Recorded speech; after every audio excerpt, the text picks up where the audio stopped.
नमस्कार बच्चों। कक्षा 7 के बच्चे मेरे साथ हिंदी रीडर का पाठ 11 जिसका अभ्यास कर रहे हैं, पुनर्अभ्यास कर रहे हैं। तो बच्चों, इसमें पहली वीडियो में आपने शब्दार्थ, बहुविकल्पीय प्रश्न, लघुत्तरीय प्रश्न और दीर्घोत्तरीय प्रश्नों का पुनर्अभ्यास किया। और अब हम अर्थग्रहण वाले प्रश्न और इसके अलावा जो बातें भाषा की अर्थात जो व्याकरण का पार्ट है हिंदी का, उसका रिविजन करेंगे। अर्थग्रहण वाले प्रश्नों में पहला प्रश्न आता है, छल्ले की विधि से क्या पता चला? तो इसका उत्तर होगा, छल्ले की विधि से यह सिद्ध हो गया कि मुख्य प्रवास यात्राएं शरद ऋतु में उत्तर से दक्षिण की ओर और बसंत ऋतु में दक्षिण से उत्तर की ओर की जाती हैं। एक बार फिर से समझ लीजिए, छल्ले की विधि से यह सिद्ध हो गया है कि मुख्य प्रवास यात्राएं शरद ऋतु में उत्तर से दक्षिण की ओर और बसंत में दक्षिण से उत्तर की ओर होती हैं। प्रश्न नंबर 2, भारत में मुख्य प्रवासी पक्षी कहाँ से आते हैं? तो इसका उत्तर होगा, भारत में मुख्य प्रवासी पक्षी उत्तर पश्चिम से आते हैं। कहाँ से आते हैं? उत्तर पश्चिम से। प्रश्न नंबर 3, पक्षी कहाँ से यात्राएं प्रारंभ करते हैं? तो इसका उत्तर होगा, पक्षी साइबेरिया में बाइकल झील तथा अरब में सागर के बीच से यात्राएं शुरू करते हैं।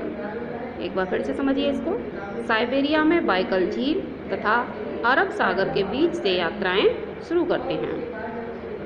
गद्यांश में एक संयुक्त अक्षर वाला तथा एक द्वित्व व्यंजन वाला शब्द छांट कर लिखिए। तो संयुक्त अक्षर शब्द है पक्षी और द्वित्व है चक्कर। इसके बाद अब आते हैं बच्चों बातें भाषा की में। इसमें है प्रश्न नंबर 1, निम्नलिखित शब्दों के विलोम शब्द लिखिए। विपरीतार्थ, विलोम, उल्टे शब्द एक ही बात होती है। तो इसको देखते हैं। शरद का होगा ग्रीष्म, विशाल का लघु, सूर्यास्त सूर्योदय, कमी ज्यादती, उत्तर दक्षिण, तेज धीमा, आगमन प्रस्थान, रुचिकर और अरुचिकर। अब इसके बाद आता है प्रश्न नंबर 2, निम्नलिखित उपसर्गों के प्रयोग से नए शब्द बनाइए। ये जो उपसर्ग हैं इनसे हमें नए शब्द बनाने हैं। प्र प्लस आरंभ प्रारंभ, वे प्लस पनाह बेपनाह, पर प्लस आवरण पर्यावरण, अति प्लस अधिक अत्यधिक, वि प्लस भाग विभाग, अब प्लस शेष अवशेष, सु प्लस दर्शन सुदर्शन और अंतर प्लस आत्मा अंतरात्मा। इसके बाद प्रश्न नंबर 3, निम्नलिखित वाक्यों में योजकों को रेखांकित कीजिए। योजक क्या होते हैं? जो दो वाक्यों को आपस में बांध देते हैं, ऐसे शब्द समुच्चयबोधक या योजक शब्द कहलाते हैं।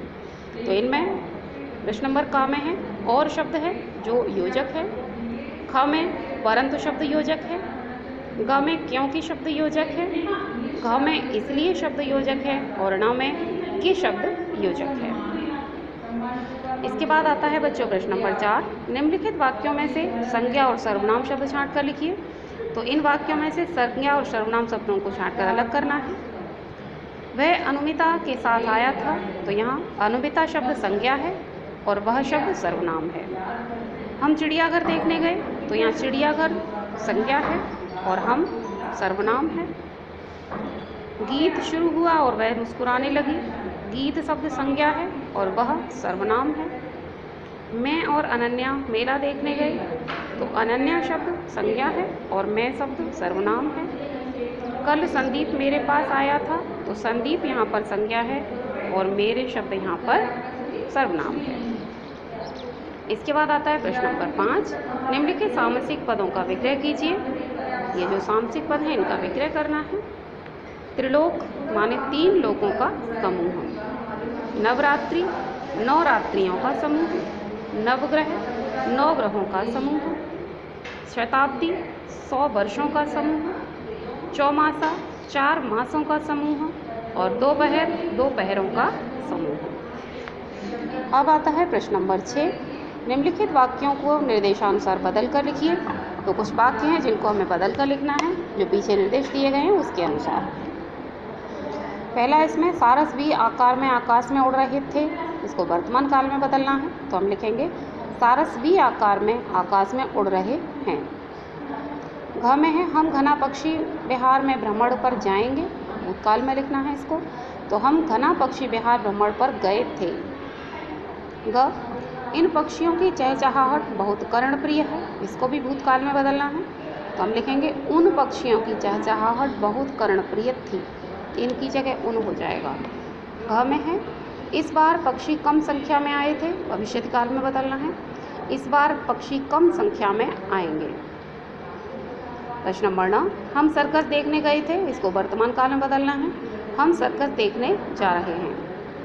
तो बच्चों इस तरह से ये आपकी एक्सरसाइज भी मैंने रिवाइज़ करवा दी है। आप इसका पुनर्अभ्यास करेंगे, रिवाइज़ करेंगे और जो चीज़ें समझ में नहीं आ रही हैं या लिखने में दिक्कत हो रही है उनको लिख के देखेंगे, जिससे कि आपकी कमियां दूर हो जाएं। धन्यवाद।